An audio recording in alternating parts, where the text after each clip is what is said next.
नमस्कार दोस्तों, मैं शिवी सक्सेना फिर हाजिर हूँ अपनी नई वीडियो के साथ। इससे पहले मैंने पार्ट 1 लिया था जिसमें मैंने 9 साल से लेकर के 12 साल तक के बच्चों की कुछ प्रॉब्लम्स उनका सॉल्यूशन लेकर आई थी। आज मैंने ये पार्ट 2 है। आज मैं जिन बच्चों को लिया है वो 15 ईयर से लेकर के लगभग 20 ईयर्स तक के बच्चों को इसमें रखा है। उनकी क्या क्या प्रॉब्लम्स हो सकती हैं, उनके सॉल्यूशन हम किस तरीके से निकाल सकते हैं, वो आज मैं आपके बारे में आपके सामने डिस्कस करूंगी।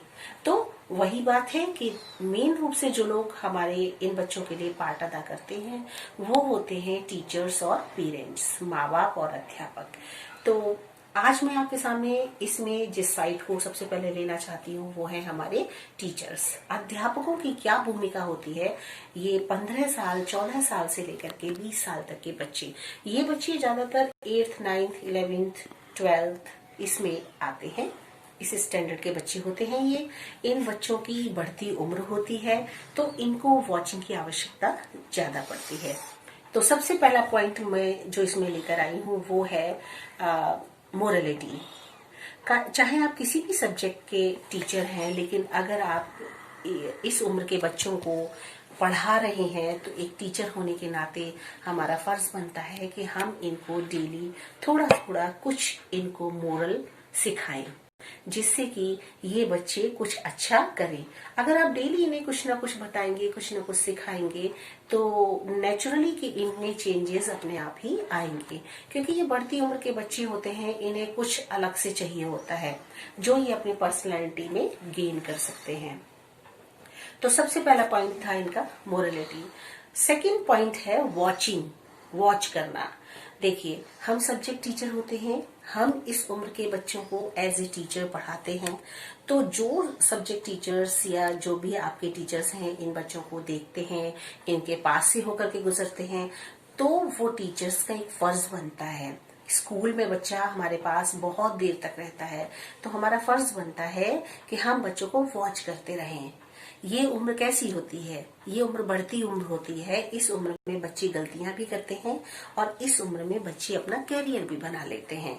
तो टीचर का फर्ज क्या है, अगर कुछ भी गलत होता हुआ देखती है वो अपने स्कूल में बच्चों के सामने, तो हमें कभी भी उसे नजरअंदाज नहीं करना है। आप ये मत सोचिए कि हम क्यों बीच में पड़े या हमारा क्यों बच्चों से दुश्मनी लें, क्यों बच्चों के साथ में हमें क्या मतलब है, ऐसा हमें कभी नहीं सोचना चाहिए।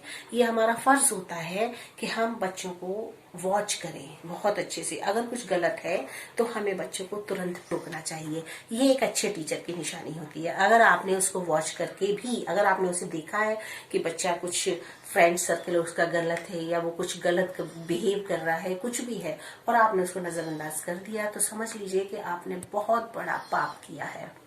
ये टीचर को ऐसा नहीं करना चाहिए। थर्ड पॉइंट है वो है आत्मीयता। बच्चों के साथ में इंटीमेसी बना के चलिए, उनको इतना आत्मीयता दीजिए, अपनापन दीजिए कि वो आपके साथ में एज ए फ्रेंड की तरह वो अपनी हर बात को शेयर कर सके, हर प्रॉब्लम से का वो सॉल्यूशन आपसे मांग सके। ठीक है। फोर्थ पॉइंट जो है वो है हमारा जो बिहेवियर है बच्चों के साथ में फ्रेंडली बिहेवियर होना चाहिए। हम एक मित्र जैसा बिहेवियर बच्चों के साथ करें। हमें बच्चों की हर प्रॉब्लम पर अपना एक रिएक्शन देना चाहिए। इसके साथ साथ बच्चे जो होते हैं, हम बहुत कोमल होते हैं और इस समय की इस उम्र के बच्चों को एक मित्र जैसा व्यवहार अगर टीचर से मिल जाता है तो बच्चे अपने आप को बहुत लकी समझते हैं। फिफ्थ पॉइंट जो बहुत इंपॉर्टेंट है वो है कि कभी भी बच्चों को बहुत बड़ा मत समझिए। क्या होता है अक्सर कि इस उम्र के बच्चे बढ़ते हुए 12th तक जब तक बच्चे आते हैं, हमारे अंदर भी एक मेंटेलिटी बन जाती है कि बच्चा बहुत बड़ा हो चुका है। लेकिन नहीं, उसके अंदर ये भावना मत आने दीजिए कि आप बहुत बड़े हो चुके हैं। उसका बचपन मत खोने दीजिए, उसके अंदर बड़प्पन की भावना मत आने दीजिए। कोशिश कीजिए कि बच्चों के क्योंकि बच्चे के अंदर का अगर बचपन खत्म हो गया तो फिर वो अपने आप को कभी वापस नहीं ला सकता उस चीज को, और बच्चे का जो बचपन होता है वो उसके अंदर हमेशा रहना चाहिए।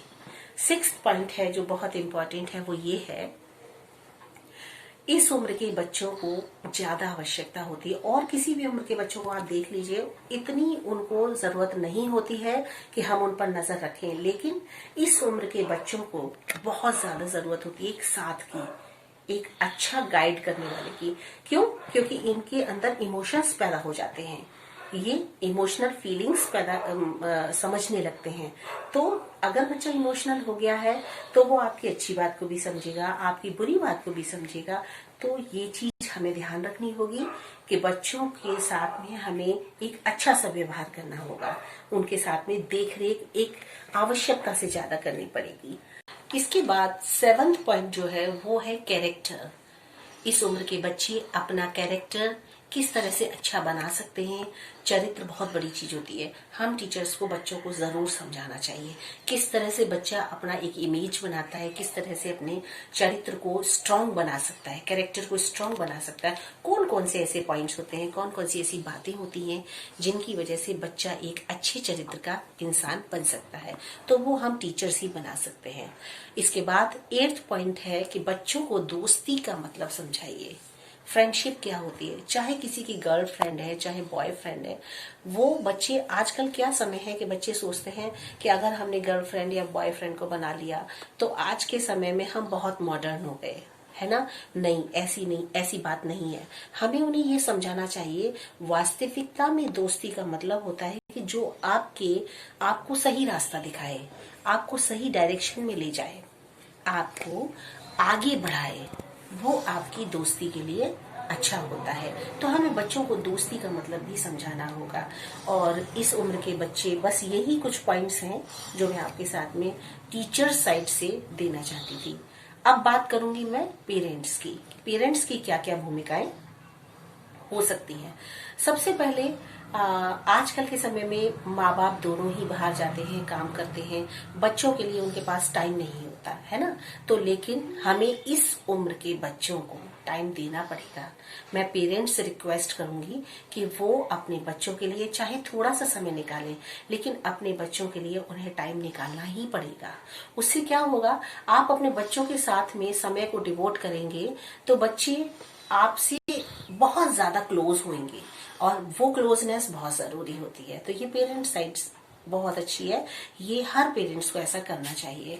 सेकंड पॉइंट, उनके साथ मित्र जैसा व्यवहार कीजिए अपने बच्चों के साथ, क्योंकि वो बच्चे, इस उम्र के जो बच्चे होते हैं, वो अपने माँ बाप की लगभग हर बात को समझने लगते हैं, अपने माँ बाप को समझते हैं, हर बात, बड़ी बात को भी समझने लगते हैं। तो उन्हें लगता है कि हम एक बड़े हो चुके हैं, है ना। तो उनके साथ हमें ऐसा व्यवहार देना होगा कि उन्हें लगे कि हम उनके मित्र हैं, तो वो हमारे साथ अपनी हर बात को शेयर कर सकते हैं।